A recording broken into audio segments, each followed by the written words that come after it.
Hey everybody, this is Andre here with the Kevin Breeze channel, and in this video, we're going to be doing a comparison between the Motorola Moto G Play and the Motorola Moto E 2020. So the Moto G Play has a 6.5-inch IPS LCD display with a resolution of 720p, a PPI of 270, an aspect ratio of 20:9, and a screen-to-body ratio of 80.6%. The Moto E has a 6.2-inch IPS LCD display with a resolution of 720p, a PPI of 271, an aspect ratio of 19:9, and a screen-to-body ratio of 78.4%. So the Moto G Play definitely has a bit of a larger display, and the bezels are noticeably thinner, giving it a much more modern look. The bezels for the Moto E are definitely on the larger side, especially considering most smartphones these days have at least above 80%.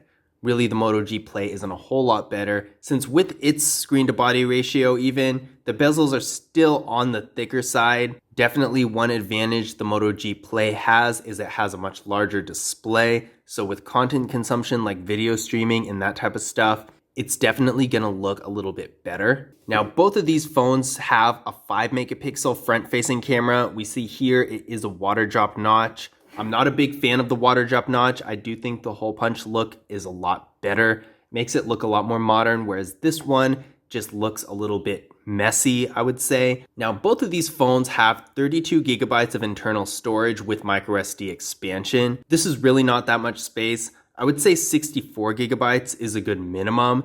And with 32 gigabytes, you're really not going to be able to do a whole lot, considering the system takes up between 12 and 14 gigabytes of space itself. So right now, both of these phones have no more than basic apps on them, and just the system. Right now, the Moto G Play is right now using 18.98 gigabytes with 59% of the storage used. The Moto E has 17.82 gigabytes being used, taking up 56% of the space. So as you can see here, this is really just the basic stuff, and it's already taking up this much. So if you have a lot of photos and videos or larger apps like games, this is definitely going to get in the way. Now, of course, you can use a microSD card to expand the storage, but this is only going to help so much since apps usually don't go on microSD cards. So really, it's a lot better to have a device with a larger storage capacity. Now, if you're only using your phone for basic activities and don't really take a lot of pictures or something like that, and don't really take a lot of pictures or videos or anything like that, then you're probably going to be okay. But if you do anything else, then you might want to consider higher end devices because these don't really have a whole lot of storage. Now, neither of these phones have wireless charging, which isn't too much of a surprise since that's usually a feature that's reserved for higher end and flagship phones. I would like to see more lower end phones with wireless charging. I think it's a really nice feature to have, especially if something happens to your charging port, then the phone is pretty much done for. Whereas with wireless charging, you could at least charge it for a little bit to hold you over. So wireless charging is definitely a feature that's really nice, and I don't quite know why more phones don't have it. So for comparison purposes, it's not that big a deal. Both of these phones do have fingerprint scanners. They are in the exact same spot. Definitely not an unusual spot. Most phones do have their fingerprint scanners either right here or on the display. Let's test out how they perform. Starting with the Moto G Play. One more time. There we go. It's really fast and responsive. Testing out the fingerprint scanner for the Moto E 2021. There we go. Second try worked pretty well. One more time. There we go. Not a whole lot to say about them. Did have a couple little mistakes, but that's expected for any fingerprint scanner. Really, they do work really well. So I don't really have any complaints. Now, taking a look at the camera setups of these two phones, with the Moto G Play, we have a double camera setup with a 13 megapixel rear camera and a 2 megapixel depth sensing camera. So really not bad. I would like to see an ultra wide camera, but unfortunately it doesn't have one. With the Moto E, we also have basically the exact same setup, just looks a little different physically. We have our 13 megapixel rear camera and our 2 megapixel depth sensing camera. Again, pretty standard. There's no ultra wide camera or macro camera, which is unfortunate. But as far as features go, both these cameras have basically the same camera setup. So this is the rear camera for the Moto G Play. Definitely not bad. It's not amazing, but it's pretty decent for what it is. This is the front-facing camera for the Moto G Play. Again, it's not bad, but you can definitely tell the quality is on the lower side. I wouldn't use this for any type of professional purposes. We are in portrait mode right now, and you can see the background is blurred appropriately. Now, one nice thing about this portrait mode is you can actually control the amount of the blur. You can have it either super high or you can get it down to basically nothing. And that's a nice thing to have. But again, I don't think that this is really that great as far as quality goes. It really does feel like the front-facing camera of a lower-end phone, which this basically is. So there's really not a surprise there. This is the rear camera for the Moto E. It basically looks almost exactly the same as the camera for the Moto G Play. It might even be the same camera, but again, it's really not bad for what it is. The image is decent quality and the colors are decently balanced. It's not that bright. That's one thing I don't really like about these cameras, either of them. You have to really click around in order to get the actual exposure right.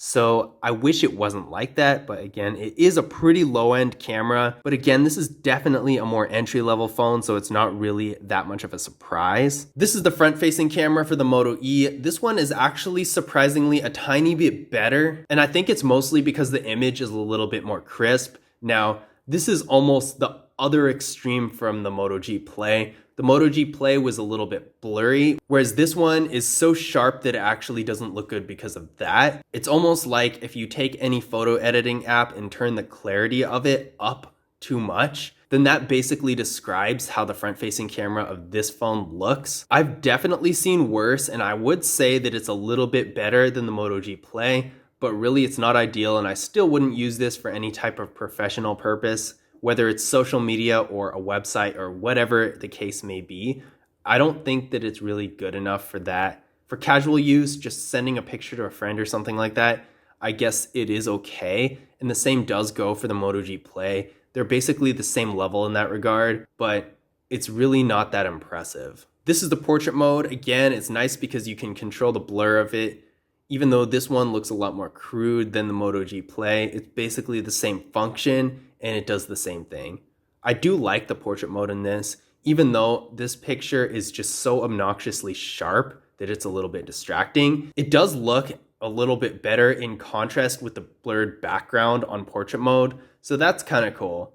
And both of these phones are able to shoot in 1080p in both the rear and front cameras. So overall, I would say these cameras are basically the same. There might be a few slight variations between the quality in the rear camera and the front camera, but overall, it's basically the same thing. The front camera of the Moto E is a tiny bit sharper, but the downside to that is it's so sharp that it doesn't even look like a real photo. Whereas with the Moto G Play, instead of being too sharp, it's a little bit blurry. So there's a downside to each camera that makes it basically the same. The bottom line is I wouldn't use either of these phones to take photos for professional purposes, but for casual use, whether it's just sharing pictures with family and friends or doing something on Snapchat, something where the quality of the photo doesn't really matter a whole lot, I would say it is okay. I've definitely seen worse, but at the same time, if you're trying to actually do something with these phones, as far as the camera goes, I would not recommend it for that purpose. Now, processing power is where we see our first really big difference between these two phones.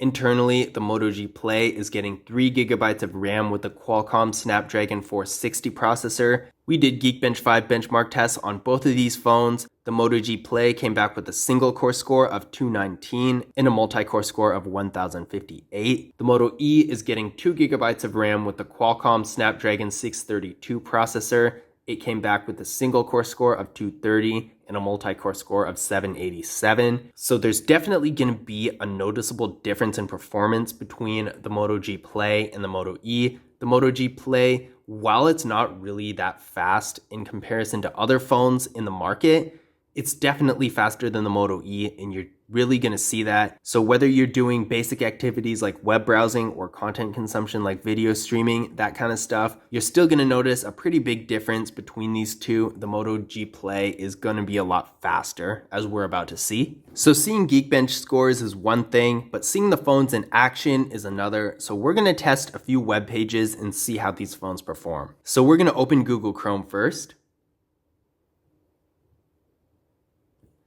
As you can see there, the Moto G Play was clearly faster. Let's try a web page.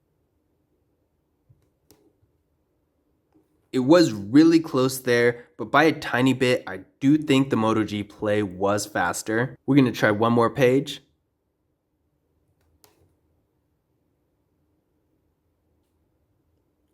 As you can see there was definitely a big difference loading those two. The Moto G Play was definitely faster than the Moto E. It had the page already loaded for a few seconds, and the Moto E didn't even leave the original home page yet. So overall, definitely don't get it mistaken. The Moto G Play is not by any means a super high-end device. You're most likely not going to be doing a lot of gaming or video editing or that kind of stuff on this phone. But for the sake of basic activities like web browsing and video streaming and that kind of stuff, it is definitely quite a bit faster than the Moto E. So if that is important to you, that is something to keep in mind. There's definitely a huge difference in the battery here. The Moto G Play has a 5,000 milliamp hour battery that supports 10 watt fast charging, whereas the Moto E has a 3550 milliamp hour battery that doesn't support fast charging. So without a doubt, you're gonna get a lot more battery life out of the Moto G Play. As the batteries degrade over time, you're not going to notice it nearly as much with the Moto G Play because the battery is so much bigger. Whereas with the Moto E, it already has a small battery to begin with. The battery life is not going to be that great. And over time, that's just going to get worse and worse. The other benefit the Moto G Play has is being able to support fast charging. So you're really going to be able to charge it up fast and it's going to drain a lot slower. So that's another thing to keep in mind. Now, in conclusion, which one of these phones is actually better? I would say the Moto G Play is definitely better than the Moto E. While these phones are really similar in a lot of ways, the Moto G Play has a lot of specs that definitely outclass the Moto E by quite a bit. It has a much more powerful processor, so you're definitely going to be able to do things like surf the web a lot faster on this phone. It has a larger screen, so consuming content is going to be all around a better experience. And the battery is a lot larger and does support fast charging, whereas the battery for the Moto E is a lot smaller and doesn't support any fast charging. So with the Moto G Play, the battery is not only going to last a lot longer, but you're also going to be able to charge it faster, which is even better. So overall, I would say the Moto G Play is the better phone. Now, there are several things I don't like about either of these phones, one being the internal storage. I think this is really low. The internal storage is only 32 gigabytes, and that's before the system is taken into account. You're really only going to get about half of that because of what the system takes up itself. I definitely think that 64 gigabytes is a lot more reasonable as a minimum. These days, apps are just getting bigger. The system is taking up a lot of space itself. So really, if you want to do anything at all that takes up storage on the phone, you're gonna need more storage than that. So I really don't like that about either of these phones. And then the bezels on both of these are a little bit big, and I'm really not a big fan of the water drop notch on the front facing camera. I think that since most phones are moving to hole punch these days, they should just have a hole punch front facing camera. It's gonna make it look a lot cleaner, a lot more modern, and just overall better. That being said, both of these are decent entry-level phones, and if you want to get any more information about the pricing and availability of them, definitely check the links in the description. They'll take you to all of that. But I hope you guys enjoyed the video. If you did, be sure to leave a thumbs up and subscribe. And as always, I'll see you guys in the next video.